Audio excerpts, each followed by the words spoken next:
जब शेख हसीना से इस्तीफा लिया गया, शेख हसीना के इस्तीफे के बाद जब वो भारत आ गई, तख्ता पलट हो गया, सेना ने मोर्चा संभाल लिया और अंतरिम सरकार बनी। लग रहा था कि शायद अब सब कुछ ठीक हो जाएगा, लेकिन यहाँ आप जान लीजिए कि मोहम्मद यूनुस भी जो हैं वो पक्षपाती निकले हैं। पक्षपाती क्यों निकले हैं, ऐसा हम क्यों कह रहे हैं, आप जानिए। क्योंकि बांग्लादेश में हिंदू अधिकारियों की बाकायदा लिस्ट बनी है, और ये लिस्ट कैसे बनी है, कैसे सामने आई है, आप जानिए। हिंदू अफसरों की लिस्ट बनाने का राज अब सीधे तौर पर खुल गया है, क्योंकि यहाँ जो अंतरिम सरकार है वो धार्मिक आधार पर भेदभाव कर रही है। इस भेदभाव के चलते मुश्किलें बढ़ती हुई नजर आ रही हैं।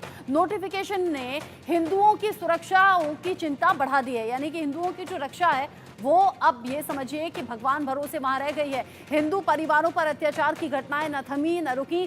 कई विभाग में जो वरिष्ठ हिंदू अधिकारी हैं उनसे उनकी जानकारी मांग ली गई है। वरिष्ठ हिंदू अधिकारियों से व्यक्तिगत जानकारी मांगी गई है, मतलब सीधे तौर पर अब जो चाबुक है वो उन पर चलने वाला है। पिछले ही दिनों कई हिंदू टीचर्स ऐसे थे जिनसे इस्तीफा ले लिया गया, वो भी समूह में ले लिया गया।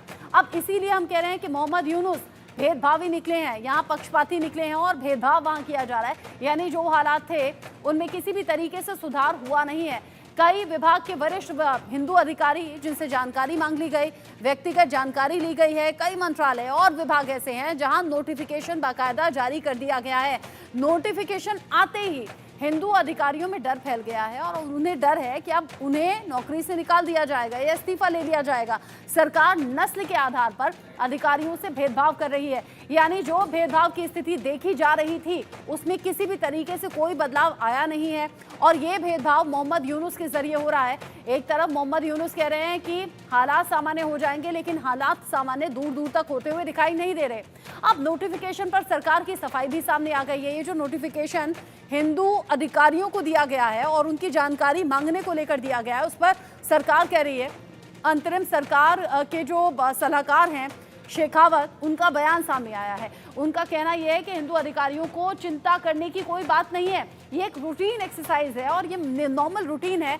राष्ट्रपति की तरफ से ये नोटिफिकेशन होता है जिसमें उनकी जानकारी मांगी जाती है। अब जानकारी ये भी है कि दुर्गा पूजा को लेकर ये सब कुछ हो रहा है। दुर्गा पूजा के लिए हिंदू अधिकारियों को राष्ट्रपति का न्योता दिया जा सके, इसीलिए उन अधिकारियों की लिस्ट मांगी गई है, उनकी जानकारी मांगी गई है। राष्ट्रपति हर साल दुर्गा पूजा दशमी की पूजा का आयोजन करते हैं, ये मतलब सफाई है। ये कहा गया है कि राष्ट्रपति चूंकि दुर्गा पूजन पर इस तरह का आयोजन करेंगे और तब इन हिंदू अधिकारियों को वहां बुलाया जाएगा। साथ ही कृष्ण जन्माष्टमी, विजयदशमी, दोनों ही दिन राष्ट्रीय छुट्टियां होती हैं।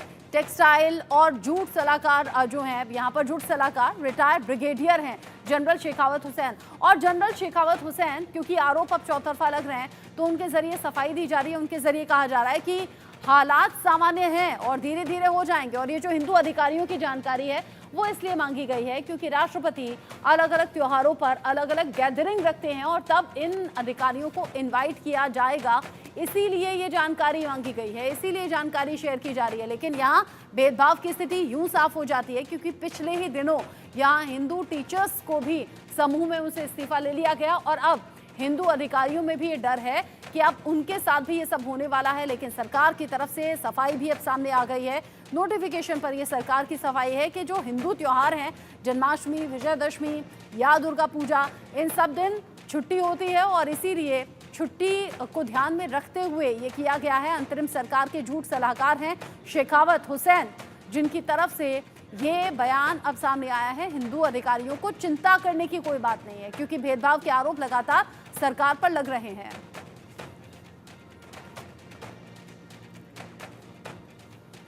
सरकार की तरफ से सफाई दी जा रही है, हालात सामान्य हो नहीं रहे, और इन सब के साथ ही जिस तरीके से ये खबर सामने आ रही है, त्योहारों का बहाना किया जा रहा है, और त्योहारों का बहाना दिया जा रहा है इसलिए कि त्योहारों पर हिंदू अधिकारियों को बुलाया जाएगा, इसीलिए जानकारी मांगी गई है। कट्टरपंथियों के आगे क्या मोहम्मद यूनुस सरेंडर कर गए हैं, ये सवाल इसीलिए है क्योंकि खबरें बहुत तेजी से निकलकर सामने आ रही हैं। कट्टरपंथी पार्टी जमात इस्लामी पर प्रतिबंध जो लगा था उसे वापस ले लिया गया, इसीलिए भी हम पूछ रहे हैं कि क्या मोहम्मद यूनुस ने सरेंडर कर दिया है। साथ ही साथ अलकायदा से जुड़े हुए आतंकी जशीमुद्दीन रहमानी की रिहाई कर दी गई है। आतंकी संगठन अंसारुल्लाह बांग्ला के लोगों को खुली छूट दे दी गई है। कट्टरपंथी गुट हिफाजत ए इस्लाम के नेताओं की रिहाई हुई है। राजकाज पर हिफाजत इस्लाम के नेताओं से सलाह ली जा रही है। अंतरिम सरकार में कई कट्टरपंथी नेताओं को जिम्मेदारी दी गई है और ये बड़ी जिम्मेदारियां हैं, अहम जिम्मेदारियां हैं। भारत विरोधी गुटों के लोग सरकारी कामकाज पर हावी दिखाई दे रहे हैं। जो अभी तक का ब्यौरा है, यानी अभी चंद दिन हुए हैं मोहम्मद यूनुस को जिम्मेदारी संभाले हुए, अभी से खबरें हवा में तैरने लगी हैं। हिंदू विरोधी हिंसा को लेकर ग्राउंड पर कोई एक्शन दिखाई नहीं दे रहा। एक तरफ तो सरकार कह रही है कि ये सिर्फ बनी बनाई बातें हैं, बल्कि मोहम्मद यूनुस ने खुद ये कह दिया कि शेख हसीना भारत में बैठकर उलझुलूल बयान ना दें। वो खुद तो बांग्लादेश से चली गई हैं, लेकिन बांग्लादेश के हालातों पर या फिर हिंदुओं वाले हमले को लेकर वो उलझुलूल बयान ना दें। इससे भावनाएं भड़क सकती हैं, इससे हालात खराब हो सकते हैं। वो कह रहे हैं कि बातों को सिर्फ बड़ा बनाकर दिखाया जा रहा है, असल में ऐसा है नहीं, लेकिन तस्वीरें कभी झूठ नहीं बोलती। और ये तस्वीरें सोशल मीडिया पर लगातार अलग अलग तरीके से वायरल हो रही हैं और ये बता रही हैं कि क्या हालात अभी बांग्लादेश में है। इन सब के बीच में मोहम्मद यूनुस से कुछ सवाल भी हैं, और ये सवाल क्या क्या हैं आपको जानना चाहिए, क्योंकि बांग्लादेश में हालात सुधरे नहीं और भेदभाव के आरोप लगातार मोहम्मद यूनुस पर लग रहे हैं। अब ऐसे में कुछ सवाल हैं, एक एक करके वो सवाल हम भी पूछेंगे। सवाल नंबर 1, कट्टरपंथियों की कठपुतली है क्या यूनुस सरकार? क्योंकि मोहम्मद यूनुस ने कई ऐसे फैसले लिए हैं जिससे पहले मैंने आपको बताया। साथ ही साथ सवाल नंबर 2 है, यूनुस की तरफ से कट्टरपंथियों को शय मिली है क्या? क्योंकि किसी भी तरीके से रोकथाम तो वहां नजर नहीं आती। सवाल नंबर 3 ये भी कि यूनुस की पुलिस से आखिर डरते क्यों नहीं है ये कट्टरपंथी, किसी भी तरीके से डर नहीं है। सवाल नंबर 5, आश्वासन के बाद भी ये हमले थम क्यों नहीं रहे? ये कहा जा रहा है कि हिंदू सुरक्षित हैं, किसी तरीके से डर नहीं। सवाल एक ये भी है कि हमलों पर स्थानीय पुलिस चुप क्यों रहती है? अगर स्थानीय पुलिस एक्टिव रहे, उस तरीके से एक्शन ले, तो शायद ये हमले इतने बढ़े ही नहीं। और इसीलिए हम कह रहे हैं कि क्या कट्टरपंथियों की कठपुतली मोहम्मद यूनुस बन गए हैं? यूनुस की तरफ से कट्टरपंथियों को क्या शय मिल गई है? यूनुस की पुलिस से कट्टरपंथी आखिर डरते क्यों नहीं है? तमाम ऐसे सवाल हैं जो अब पूछे जा रहे हैं, सिर्फ बांग्लादेश में बैठे लोगों के जरिए ही नहीं, यहाँ भारत में लोग पूछ रहे हैं और दुनिया के अलग अलग देशों के जरिए सवाल हैं। इन सभी घटनाओं को लेकर महामंडलेश्वर महंत नवल किशोर दास के भी कुछ सवाल हैं, एक बार सुनते हैं उन्हें। मंत्री जी से मिलकर के आए हैं, विष्णु प्रसाद और संतों ने मिलकर के हमने अपनी बात उनके सामने रखी है। बांग्लादेश में हिंदुओं के साथ सरकार बदलने के बाद जो कुछ हो रहा है वो चिंताजनक है। हमने अपनी चिंता व्यक्त की, माननीय गृह मंत्री जी ने हमारी बात बड़ी गंभीरता से सुनी है, तो मुझे लगता है कि वो जो भी उचित होगा, वैसे कदम उन्होंने उठाए भी हैं, आगे भी कदम उठाएंगे। वहाँ पर बांग्लादेश में जिस प्रकार से गैर मुस्लिमों को जीना मुश्किल हो रहा है, उसके पर चिंता व्यक्त हमने कर दी है। और वहाँ हिंदुओं की सुरक्षा हो या जो भी अल्पसंख्यक समुदाय है, गैर हिंदू भी हैं, उनकी भी सुरक्षा हो, मानवीय दृष्टि से सबको जीने का अधिकार है। और बांग्लादेश में जो कुछ हो रहा है, उनके नागरिक हैं, अपने नागरिकों की रक्षा करना उनका दायित्व बनता है वहाँ की सरकार का। सरकार बदली है, वहाँ के हिंदुओं को उससे कोई लेना देना नहीं है। हिंदू तब भी सरकार के और राष्ट्र के देश बांग्लादेश के साथ थे, आज भी हैं। इसलिए वहाँ मानवीय दृष्टि से हिंदुओं के साथ जो अन्याय हो रहा है वो बंद हो, ऐसा हमने आग्रह किया, उन्होंने गंभीरता के साथ सुना। बांग्लादेश के इन हालात को लेकर बात करेंगे। डॉक्टर मोहित शुक्ला मेरे साथ में हैं, हिंदू धर्म गुरु के तौर पर जुड़े हुए हैं। साथ ही साथ मेरे साथ ब्रिगेडियर रिटायर विनोद दत्ता जुड़े हुए हैं, डिफेंस एक्सपर्ट के तौर पर। ब्रिगेडियर दत्ता, पहला सवाल मैं आपसे ही करना चाहूंगी। बांग्लादेश में जो हालात हैं वो अब किसी से छिपे नहीं। तख्ता पलट से पहले भी ये घटनाएं बढ़ रही थी, तख्ता पलट के बाद अंतरिम सरकार का गठन हुआ तो उम्मीदें हुई कि शायद हालात सुधरेंगे, लेकिन सुधर नहीं रहे। क्या मोहम्मद यूनुस चाहते नहीं सुधरे या फिर कोई और मंशा है इसके पीछे? देखिए, मोहम्मद यूनुस के बस की ये बात नहीं है, क्योंकि मैं एक ही शेर से इसको कहना चाहूंगा कि बदलना तो चाहता हूं मैं निज़ाम हुकूम, पर मेरे बस की बात नहीं। क्योंकि मोहम्मद यूनुस यकीनन इस जो इंटरिम गवर्नमेंट है उसके सरबराह हैं, लेकिन उनके पास जो बाकी के जैसे छात्र नेता हैं या बीएनपी है और भी जो पार्टी है जो कट्टरवादी विचारधारा रखती हैं, उनकी तरफ से उनके ऊपर काफी प्रेशर है। और बांग्लादेश को ये समझना चाहिए कि मतलब वो उर्दू में एक बड़ा अच्छा शेर है, कहते हैं ना कि वतन की फिक्र कर नादा, वतन की बर्बादी आने वाली है। बांग्लादेश जो बहुत अच्छा कर रहा था शेख हसीना के समय में और प्रोग्रेस की तरफ बढ़ रहा था, आज इन पार्टियों ने या जो अलगाववादी ये पार्टियां हैं वहां की, उन्होंने आज उस मुकाम पे खड़ा कर दिया है कि वो कई दशकों पीछे चला जाएगा। उसको चाहिए था कि वो भारत के साथ अच्छे मधुर संबंध रखे, क्योंकि भारत ही बांग्लादेश का जनक है। अगर आप देखें कि हमने कितनी शहादत देके, कितनी कुर्बानियां देके इस देश को आजाद कराया था, और भारत ने हमेशा ये रहा है कि जो जिसका हक है भारत ने उसको दिया है। अगर भारत चाहता तो इसका विलय कर सकता था, लेकिन भारत ने बिल्कुल 13 दिन के अंदर वेस्ट पाकिस्तान से इसको जुदा करके एक नए राष्ट्र का निर्माण किया। तो उनको चाहिए कि जिस तरह से अत्याचार हिंदुओं पे हो रहे हैं, जिस तरह से उनकी खुद की जो वहाँ की इंटरनल सियासत है वो हावी हो रही है, तो मोहम्मद यूनुस को चाहिए कि वो अपना सिचुएशन जो है उसको कंट्रोल करें। मुझे नहीं लगता कि वहाँ कोई हालात नॉर्मल होने वाले हैं, और ये सब जो चल रहा है माहौल, ये एक मिलिट्री कू की तरफ बांग्लादेश को ले जाता हुआ दिखाई दे रहा है। क्योंकि जो मिलिट्री है, अनफॉर्चुनेटली मिलिट्री की जो वहाँ स्ट्रेंथ या नफरी है वो इतनी ज्यादा नहीं है कि इस चीज को वो अंजाम कर सके। लेकिन इस बात से इनकार नहीं किया जा सकता, क्योंकि आखिर जो जेनेटिक जो डिसेंडेंसी है वो तो पाकिस्तान की है बांग्लादेश में।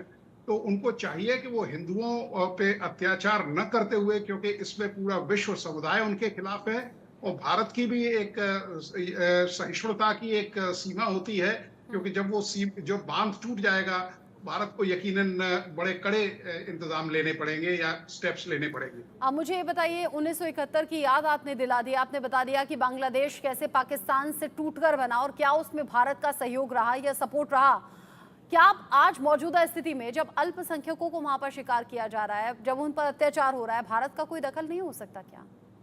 हाँ बिल्कुल, मैं तो ये कहता हूँ, सरकार से यही दरखास्त करूंगा कि साहब, जिस तरह से देखिए हमने अगर सीए और इस तरह के कानून बनाए हैं, तो आज जिस तरह से वहां नरसंहार हो रहा है हिंदुओं का, या जिस तरह से वहां लोगों पे अत्याचार हो रहा है, भारत की सरकार को वार्ताएं तो यस होनी चाहिए, लेकिन उसके बाद अगर अगर इस तरह से नहीं होता है, हाँ। तो हमें कोई ना कोई बहुत कड़े स्टेप्स लेने चाहिए और हाँ। उनको बचाना चाहिए, क्योंकि वो भी भारत की तरफ जब मोहम्मद मतलब यूनुस एक ने अंतरिम सरकार में पीएम पद की शपथ ली थी, तब प्रधानमंत्री नरेंद्र मोदी की तरफ से उन्हें बधाई भी दी गई थी, लेकिन बधाई संदेश में साथ में ही जिक्र उन्होंने किया था बांग्लादेश में हो रहे हिंदुओं पर अत्याचार का भी, और ये कहा था कि इस तरफ ध्यान देना चाहिए।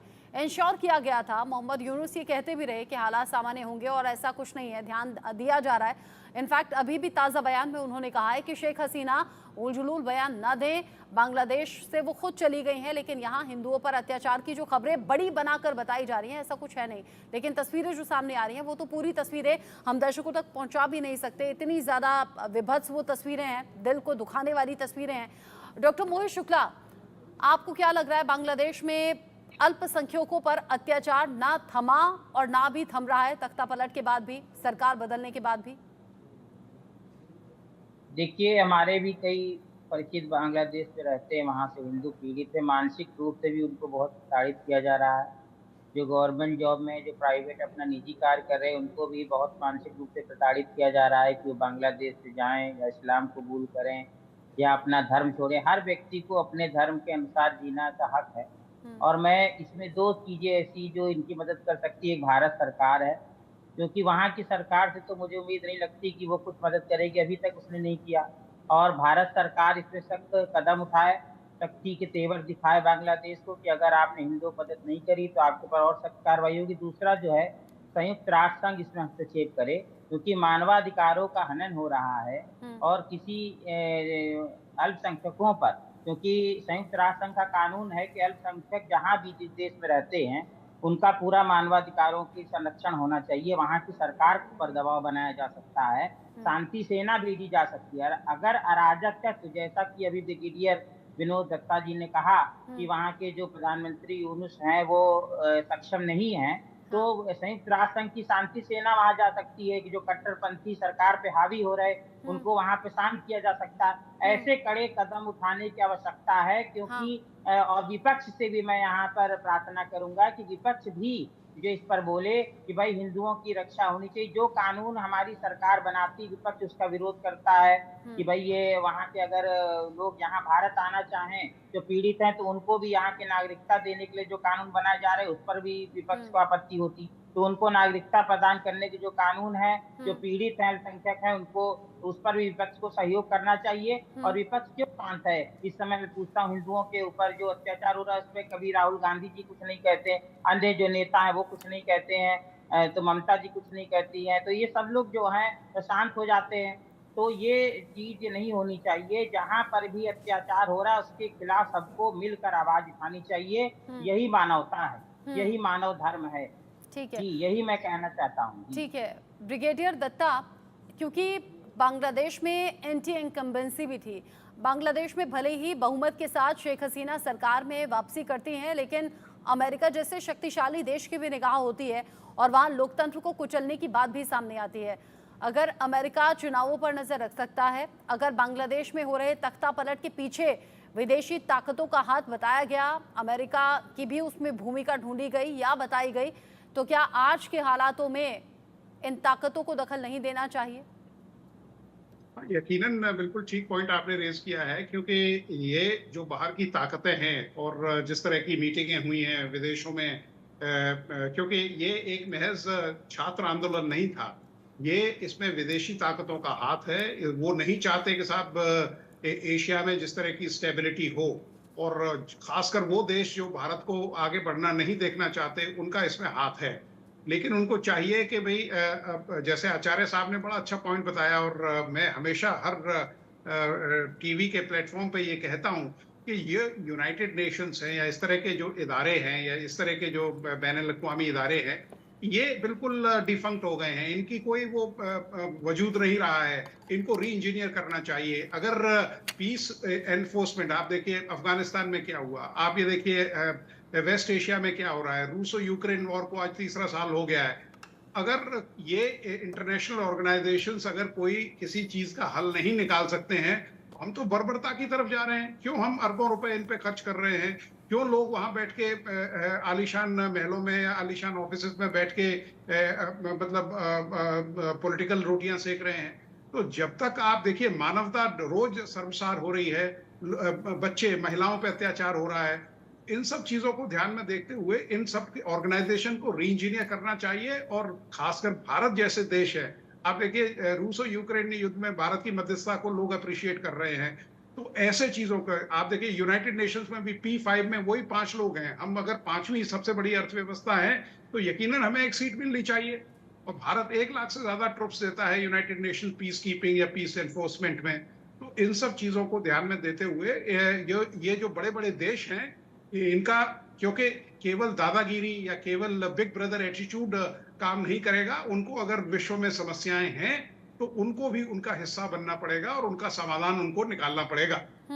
और अगर समाधान वक्त से नहीं निकलता है तो फिर परेशानियां बढ़ सकती हैं। डॉक्टर मोहित शुक्ला, हिंदुस्तान में चूंकि अलग अलग धर्मों के लोग रहते हैं और बड़ी आज़ादी से रहते हैं, लेकिन जब पाकिस्तान से ऐसी खबरें या तस्वीरें सामने आई, फिर बांग्लादेश में भी वही सेम रिपीट होने लगे या फिर उससे भी कहीं ज्यादा विभत्स तस्वीरें सामने आई, दिल दुखता है। जी, बहुत ज्यादा इसमें तकलीफ होती है। देखिए, जहाँ भी मानवता पर हमले होते हैं, मानवता जहाँ भी शर्मसार होती है, वहाँ पर मुझे कष्ट होता है। क्योंकि हमारी भारतीय संस्कृति है, सर्वे भवन्तु सुखिनः, सर्वे सन्तु निरामया, सर्वे भद्राणि पश्यन्तु माँ कश्चित् दुःखभाग् भवेत्। हम सबका कल्याण सोचते हैं। वसुधैव कुटुम्बकम, हमारे ऋग्वेद में कहा गया पूरा विश्व हमारा परिवार है। आप देखिए, जहाँ भी हिंदू बहुसंख्यक हैं, सभी धर्म सुरक्षित रहते, सभी संप्रदाय मजहब के लोग शांतिपूर्वक रहते। जहाँ हिंदू अल्पसंख्यक हो जाता है, उसमें पीड़ित हो जाता है। तो ये दिखा रहा है कि हिंदू कितना सहिष्णु, कितना शांत, कितना परोपकार की भावना हमारे धर्म में बताई गई है। और लोक मात्र, जीव मात्र के, प्राणी मात्र के कल्याण की बात अगर कहीं कही गई तो सनातन धर्म में कही गई है।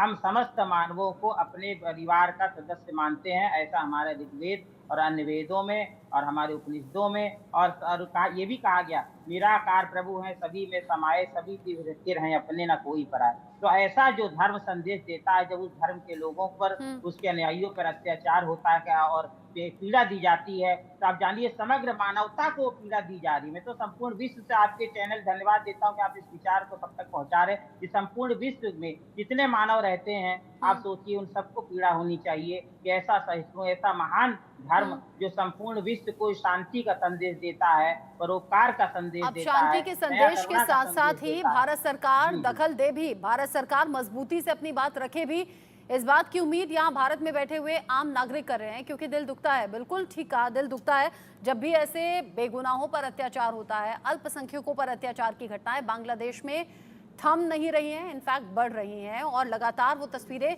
सोशल मीडिया पर सामने आ रही हैं, पब्लिक डोमेन में उन पर बात हो रही है। मेरे साथ जुड़ने के लिए बहुत शुक्रिया ब्रिगेडियर दत्ता साहब, डॉक्टर मोहित शुक्ला, बहुत शुक्रिया इस डिस्कशन में आप दोनों का शामिल होने के लिए। एक छोटा सा ब्रेक यहाँ पर ले रहे हैं, लौटेंगे कुछ और खबरों के साथ, कहीं मत जाइएगा।